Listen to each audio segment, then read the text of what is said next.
নবীদেরকে সাহায্য করেছিলেন, ওলিদেরকে সাহায্য করেছিলেন, সবগুলো বাহিনী এখনো আছে।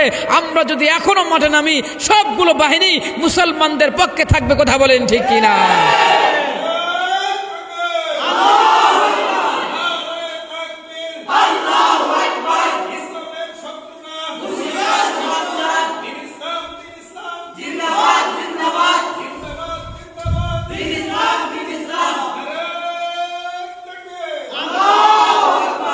এই জন্য আমরা মুসলমানরা কাউকে ভয় পাই না। আমাদের ভয় শুধু একমাত্র আল্লাহ তাআলাকে। কথা বলেন ঠিক কিনা?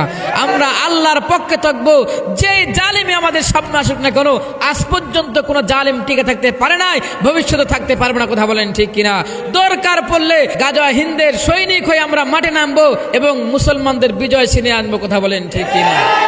আজকে আমাদের বাংলাদেশের মধ্যে ইসকন নামের এক সংগঠন, যারা মুসলমানদের উপর আঙ্গুল তুলে কথা বলে, কত বড় সাহস তাদের! দেখছে, মুসলমানদেরকে তারা ধ্বংস করতে চায়, মুসলমানদেরকে আঙ্গুল তুলে কথা বলে। আজকে ইন্ডিয়ার দালালেরা বাংলাদেশে বিশৃঙ্খলা সৃষ্টি করতেছে। আজকে ইন্ডিয়া থেকে আমাদের উপরে অনেক রকম ভাবে কথা আসতেছে। মনে রাখবে যে আমরা যাই যেরকমই থাকি না কেন, আমাদেরকে তোমরা ভয় দেখাতে পারবে না, কারণ আমরা মুসলমানরা ভয় পাই না, কারণ আমরা জীবনও দিতে পারি, আমরা রক্তও দিতে পারি। কথা বলেন ঠিক কিনা? আমরা জানি যে আমি যদি জীবন দিতে পারি শাহাদাতের ময়দানে, আমার এই জীবন দেওয়া হবে পৃথিবীর মধ্যে সর্বশ্রেষ্ঠ জীবন দেওয়া। কথা বলেন ঠিক কিনা? আমি যদি এই শাহাদাতের ময়দানে যদি রক্ত দিতে পারি, তো কিয়ামতের ময়দানে আমার রক্ত থেকে জান্নাতের ঘেরান আসবে। কথা বলেন ঠিক কিনা?